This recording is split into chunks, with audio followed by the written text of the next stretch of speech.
pomeriggio a tutti. Due parole su Francesco. Francesco è un atleta professionista di acrobazia aerea e sicuramente vi sorprenderà con un volo davvero emozionante.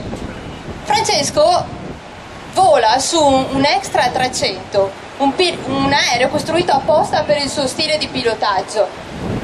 Monta un motore da 327 cavalli ed è costruito in carbonio.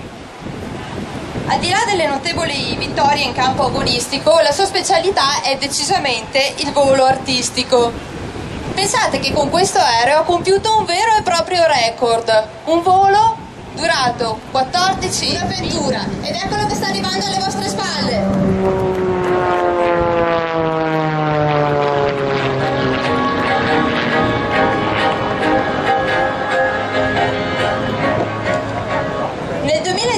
Francesco è stato scelto come pilota sportivo da Breitling per rappresentare la casa orologiera che dal 1884 lega il proprio nome al mondo dell'aeronautica. Breitling sceglie solo i migliori piloti ed offre a loro il meglio della tecnologia. Lascio la parola al commento tecnico. Eccolo qua, intanto ci lascia la parola quando il fornavaio ha praticamente raggiunto la quota, ha effettuato una scampanata ed ora esce dalla scampanata per salire nuovamente in verticale e vediamo la figura che sta effettuando, una specie di tonno strappato che noi possiamo chiamare in questa figura il Lobshova, che è una figura particolare nata in Cecoslovacchia negli anni 50, figura nella quale il pilota sfrutta tutti i momenti possibili del suo motore, un motore da 380 cavalli della Lycoming, che può portare questa macchina veramente in salita e fermarsi, addirittura risalire pur partendo da fermo con la potenza del proprio motore. Ed ecco l'uscita da questa manovra. Sono tutte manovre ad altissimo numero di G. Carlo, tu che ne dici?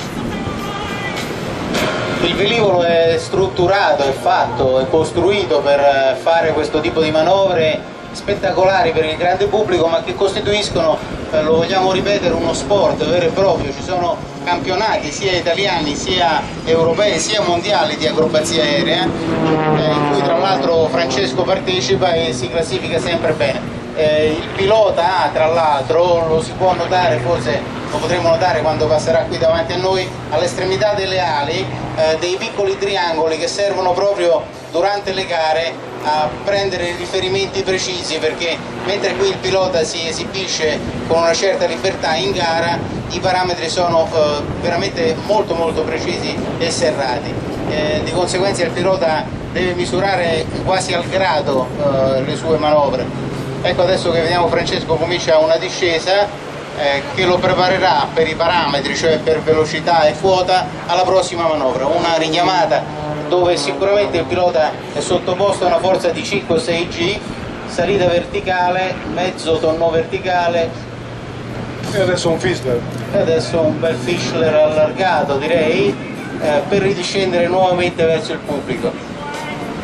Notate come proprio le caratteristiche del velivolo consentono al pilota di posizionarlo, adesso lo vedremo, non solo lungo la direzione del volo, ma in qualsiasi direzione nello spazio.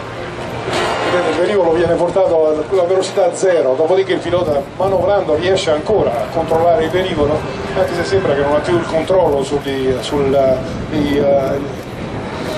pedaliera, la cloche, ma lui in questo momento riesce ugualmente a controllare la macchina, come vedete, con manovre veloci di precisione. Ricordiamo che nel 2010 Francesco è stato scelto come pilota sportivo della Breitling per rappresentarlo sia nelle competizioni che negli air show internazionali, la casa orologera che dal 1894 lega il proprio nome al mondo dell'aeronautica. Breitling a suo tempo ha sponsorizzato anche il Giro del Mondo in aerostato.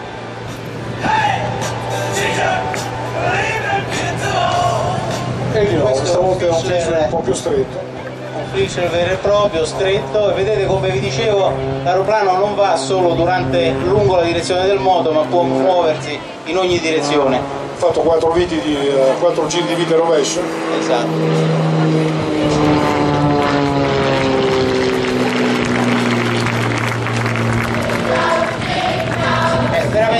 Francesco merita gli applausi che già sentiamo per la precisione con cui effettua queste manovre. Una precisione che, lo vorrei ancora sottolineare, non nasce dall'improvvisazione, nasce da lunghe giornate di allenamento, da prove, dal riesame dei voli fatti, dal ritentare di nuovo ogni manovra per arrivare a questo risultato.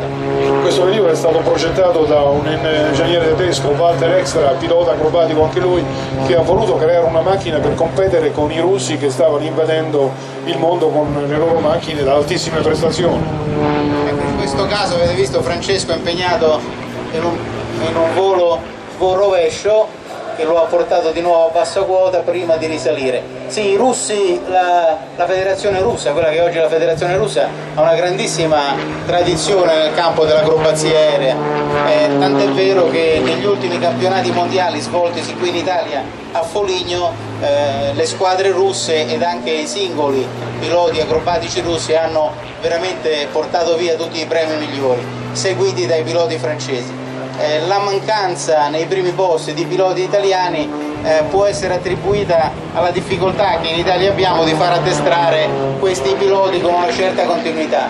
Ogni pilota acrobatico in Italia deve purtroppo supportarsi e sopportare il peso e anche finanziario dell'allenamento da solo, mentre in Francia i piloti sono quasi tutti appartenenti alle forze militari e lo stesso avviene nella federazione russa, e questo naturalmente fa la differenza. Ecco Francesco, una bella manovra veramente inusuale per qualsiasi altro aeroplano che non sia l'Extra 300.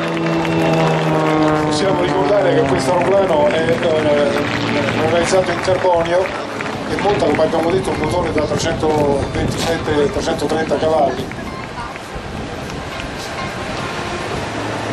Diciamo che l'ingegnere Walter Extra a suo tempo era anche lui un pilota acrobatico ed era rimasto allo Zlin 326, poi superato dallo Zlin 50.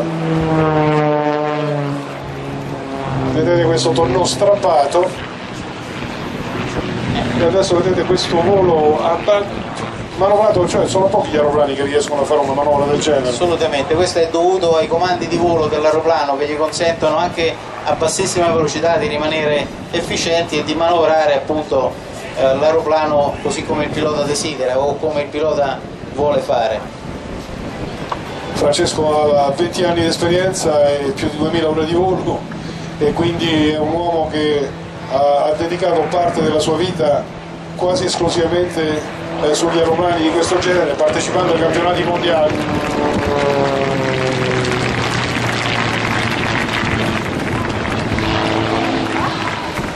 Vedete che autorità hanno i comandi, come riesce ad arrestare la rotazione? Beh, è vero, abbiamo preso quei 2 o 3 goccioloni d'acqua in precedenza e quindi qualcuno aveva avuto l'idea. Ecco Francesco, un bel passaggio con l'aeroplano disassato rispetto alla direzione di volo. Ecco il passaggio con il passaggio schembo. Sì.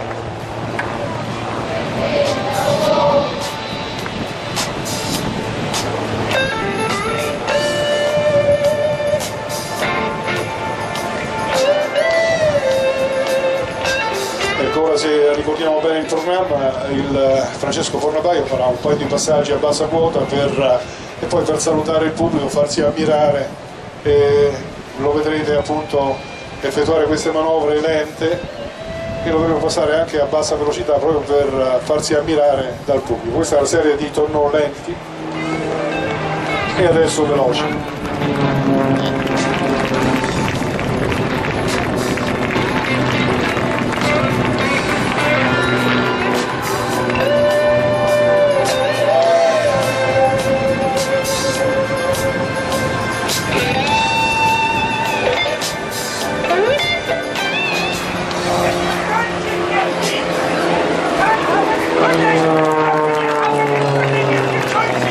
Bellissimo questo passaggio.